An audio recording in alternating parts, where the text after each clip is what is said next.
Selamat berjumpa lagi dengan saya, Saifullah Zakaria, dalam mata kuliah Manajemen Konflik.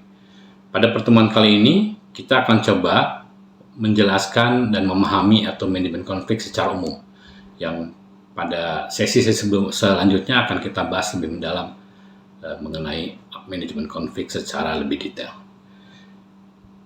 Di berbagai organisasi, di dalamnya terdiri berbagai macam komponen yang berbeda dan saling tergantung satu dengan lain. Dalam proses pencapaian tujuannya, ada kalanya terjadi ketidakcocokan antara bagian yang kita sebut dengan konflik. Konflik ini apabila dibiarkan berlarut-larut, maka akan menjadikan suatu hal yang serius bagi organisasi. Sehingga konflik perlu diselesaikan melalui manajemen konflik.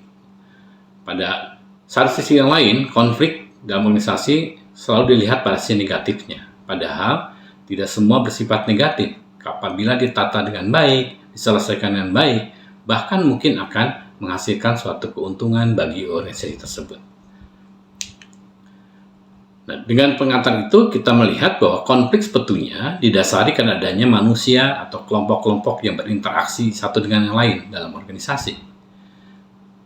Manusia-manusia ini memiliki persamaan perbedaan, baik dalam pemikiran maupun perilaku, sehingga kadangkala memicu terjadinya konflik karena perbedaan tersebut. Nah, untuk lebih lanjut, untuk memahami ini, kita coba melihat apa itu konflik sebetulnya. Secara umum, konflik merupakan ketidaksesuaian, perbedaan sesuatu antara dua orang atau lebih dari anggota-anggota atau kelompok-kelompok dalam sebuah organisasi. Konflik juga merupakan sebuah peristiwa sosial yang mengandung penentangan dan ketidaksetujuan. Kita lihat beberapa definisi berkaitan konflik untuk menjelaskannya. Thomas mendefinisikan konflik sebagai proses yang bermula saat salah satu pihak menganggap pihak lain menggagalkan atau berupaya menggagalkan kepentingannya. Wirawan mendefinisikan konflik sebagai proses pertentangan yang diekspresikan di antara dua pihak atau lebih yang saling tergantung mengenai objek konflik, menggunakan pola-pola perilaku interaksi konflik yang menghasilkan luaran konflik. Hawker dan Wilmot melihat konflik merupakan suatu usaha yang diekspresikan antara dua pihak atau lebih yang saling tergantung, serta merasa tujuannya tidak sesuai, imbalan tidak sesuai, campur tangan pihak lain dalam mencapai tujuan mereka. Jadi konflik secara umum dapat diartikan sebagai suatu proses yang dimulai ketika suatu pihak memiliki persepsi bahwa pihak lain telah memengaruhi secara negatif sesuatu yang menjadi kepedulian atau kepentingan pihak pertama. Dari pengertian ini konflik mencakup berbagai hal dalam organisasi yang bisa meliputi ketidakselarasan tujuan, perbedaan ekspresi fakta, ketidaksepahaman, dan berbagai ekspektasi perilaku dan sebagainya yang terjadi dalam sebuah organisasi. Erikson menjelaskan bahwa konflik terjadi dalam 3 level. Pertama, level konflik terjadi ketika keberbedaan anak atau individu berhadapan dengan tuntutan orang tua atau masyarakatnya. Terjadi ketidaksamaan apa yang dirasakan oleh anak dan yang terjadi dalam keluarganya atau masyarakatnya. Level kedua, konflik terjadi di dalam diri individu, misalnya antara percaya dan tidak percaya. Level ketiga, konflik terjadi dalam menentukan cara beradaptasi. Ketiga level ini terjadi dalam kehidupan sehari-hari dan bisa diterapkan dalam memahami konflik dalam organisasi. Ada beberapa jenis konflik yang sering kita bahas dalam berbagai pembahasan tentang konflik. Pertama, konflik dalam individu, konflik yang terjadi dalam diri seseorang. Yang kedua, konflik antara individu dan organisasi. Yang ketiga, konflik antara individu dan kelompok. Yang keempat, konflik antara kelompok dalam organisasi yang sama. Yang kelima, konflik antar organisasi. Jadi melihat jenis konflik, kita melihat level atau ukuran dari siapa yang berkonfliknya.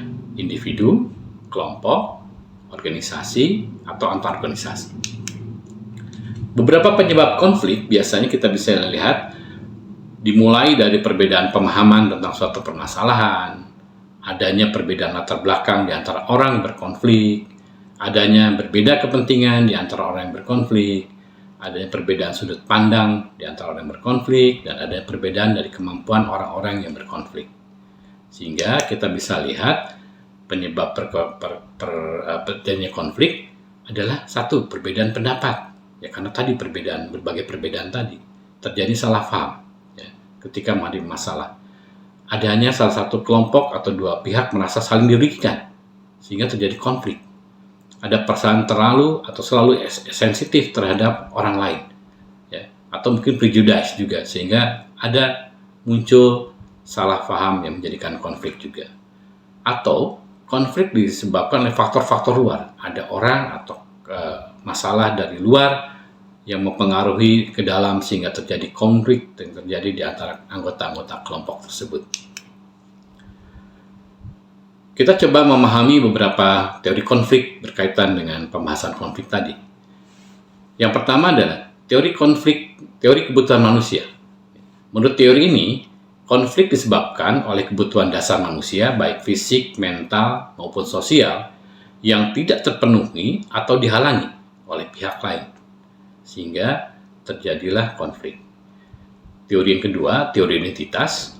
Dalam teori identitas ini, dia merasa identitas yang terancam, yang berakar dari hilangnya sesuatu atau penderitaan di masa lalu yang tidak tuntas, sehingga dia merasa orang lain akan menjadi lawan dirinya. Teori yang ketiga, teori hubungan masyarakat. Konflik disebabkan karena terjadinya polarisasi yang terus-menerus, terjadinya ketidakpercayaan, permusuhan di antara kelompok-kelompok berbeda dalam suatu masyarakat. Lama-kelamaan, perbedaan itu menyebabkan terjadinya konflik. Teori keempat, teori kesalahpahaman budaya. Dalam konteks hubungan global sekarang, kita berinteraksi dengan berbagai masyarakat, berbagai budaya, ras, bahkan berbagai negara. Konflik bisa disebabkan karena ketidakcocokan dalam cara-cara berkomunikasi di antara berbagai budaya yang berbeda. Masalah yang terjadi adalah karena perbedaan budaya melatar belakangi ketika mereka melakukan interaksi. Yang kelima, teori transformasi konflik. Konflik disebabkan oleh masalah-masalah ketidaksetaraan dan ketidakadilan yang muncul sebagai masalah sosial, budaya, dan ekonomi. Yang keenam, teori negosiasi prinsip. Konflik disebabkan oleh posisi-posisi yang tidak selaras dan perbedaan perspektif tentang konflik oleh orang-orang yang berkonflik. Karena perbedaan perspektif ini, konflik bisa makin lama makin lebar. Baik, lalu kita lihat sebetulnya apa sih kepentingan konflik dalam organisasi? Konflik sebetulnya bisa bermanfaat untuk mengadakan perubahan atau inovasi dan menghasilkan pemecahan persoalan lebih baik. Konflik juga sebetulnya menunjukkan bahwa organisasi atau masalah tersebut bersifat dinamis karena selalu terjadi perubahan akibat konflik. Oleh karena itu, penting sekali mengetahui adanya konflik karena kita bisa mencegah terjadinya konflik dengan segera, dan kalaupun ada, dapat diarahkan pada hal yang positif atau bahkan dihilangkan dari konflik tersebut. Nah, apa yang bisa kita lakukan dengan konflik? Yaitu dengan manajemen konflik. Konflik akan berdampak negatif bila tidak dikelola dengan baik. Agar konflik dapat dikelola dengan baik, maka diperlukan manajemen konflik. Wirawan mengatakan, manajemen konflik sebagai proses pihak yang terlibat atau pihak ketiga menyusun strategi konflik dan menerapkannya untuk mengendalikan konflik agar menghasilkan resolusi yang diinginkan. Pendapat lain dari Moore mengatakan bahwa manajemen konflik atau lazim disebut dengan pengelolaan konflik adalah kecenderungan seseorang dalam menata atau mengatur pertentangan dalam wujud sikap dan perilaku. Sebab masalah yang lahir di pertentangan merupakan sesuatu yang menghambat, merintangi, atau bahkan mempersulit seseorang mencapai maksud dan tujuan tersebut. Pendapat lain dari Robin menjelaskan bahwa manajemen konflik sebagai proses pengkoordinasian dengan menggunakan teknik-teknik resolusi dan stimulasi untuk meraih tingkatan konflik yang diinginkan sehingga diperoleh solusi yang tepat atas konflik tersebut. Davidoff memberikan penjelasan manajemen konflik adalah kecenderungan pilihan sikap dalam menghadapi, mengenali, mengidentifikasi, dan menempatkan kondisi-kondisi yang dilakukan sebagai reaksi terhadap berbagai tuntutan dan tekanan dalam lingkungan tempat ia tinggal atau ia hidup atau ia bekerja. Kemudian Tomei mengungkapkan bahwa manajemen konflik adalah pola perilaku orang dalam menghadapi situasi konflik. Jadi berdasarkan penelitian di atas, maka manajemen konflik dapat disimpulkan sebagai proses pengkondisian yang digunakan individu dalam menata, mengatur berbagai pertentangan dalam wujud sikap dan perilaku. Intinya, ada kata-kata manajemen dan konflik. Ada beberapa cara untuk mengenai konflik seawal mungkin dalam manajemen konflik. Pertama, selalu menciptakan komunikasi timbal balik yang baik. Yang kedua, gunakan jasa informasi yang ada. Ketiga, meminta penjelasan dari pihak ketiga sehingga konflik dapat dicegah.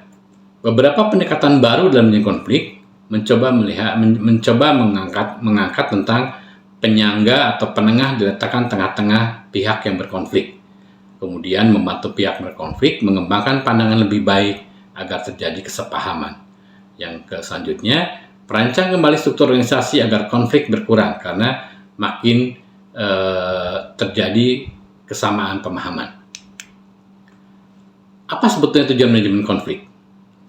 Tujuan manajemen konflik pertama adalah mencegah dan meminimalisir terjadinya gangguan terhadap anggota organisasi sehingga dapat fokus kepada visi, misi, tujuan organisasi tersebut.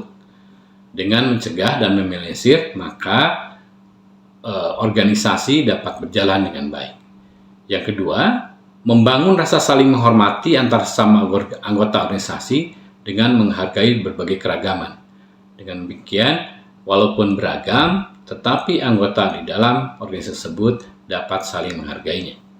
Yang ketiga, meningkatkan kreativitas anggota organisasi dengan memanfaatkan konflik yang terjadi. Konflik dimanfaatkan agar terjadi atau muncul kreativitas anggota dalam organisasi untuk meredakan konflik di dalam. Yang keempat, meningkatkan kualitas keputusan berdasarkan berbagai informasi sudut pandang. Dalam kaitan ini, organisasi atau pihak manajemen organisasi berupaya untuk membangun sebuah keputusan yang berdasarkan informasi dan sudut pandang dari anggota-anggota kelompoknya, sehingga keputusan tersebut adalah keputusan yang dapat diterima oleh semua orang. Yang selanjutnya, memfasilitasi pelaksanaan kegiatan bersama dan kerjasama, sehingga anggota-anggota dalam organisasi saling mengenal, dapat melakukan interaksi dengan baik, dengan kegiatan bersama, memunculkan pemahaman yang sama, dan dapat bekerja sama. Selanjutnya, manajemen konflik juga bisa menciptakan prosedur penyelesaian konflik melalui aturan-aturan atau SOP yang standar digunakan. Jadi, tidak semua konflik dapat diselesaikan dengan prosedur dan penyelesaian yang sama. Mungkin satu konflik dengan prosedur yang lain, satu konflik dengan prosedur yang lain lagi. Yang ketujuh, menghindarkan dari lingkungan kerja yang tidak menyenangkan, sehingga memunculkan rasa takut, moral rendah, dan saling curiga. Organisasi atau lingkungan kerja membangun rasa nyaman, rasa kebersamaan, rasa saling mempercayai di antara anggota-anggota dari organisasi tersebut. Yang kedelapan, menghindarkan dari pemogokan di dalam organisasi, karena pemogokan organisasi dapat merugikan organisasi tersebut, baik secara waktu, tenaga, dan biaya. Kesembilan, menghindarkan dari lingkungan kerja yang tidak menyenangkan. Lalu apa tujuan dari konflik? Tujuannya adalah satu, mencegah dan meminimalisir terjadinya gangguan terhadap anggota organisasi, sehingga mereka dapat fokus kepada pencapaian visi, misi, dan tujuan perusahaan ataupun organisasi. Tujuan yang kedua, membangun rasa saling menghormati di antara sesama anggota organisasi dan saling menghargai terhadap keberagaman yang terjadi. Yang ketiga, meningkatkan kreativitas anggota organisasi dengan memanfaatkan konflik yang terjadi. Yang keempat, meningkatkan kualitas keputusan berdasarkan berbagai informasi dan sudut pandang, sehingga keputusan diambil berdasarkan dari kesamaan yang ada di dalam anggota-anggota kelompok. Yang kelima,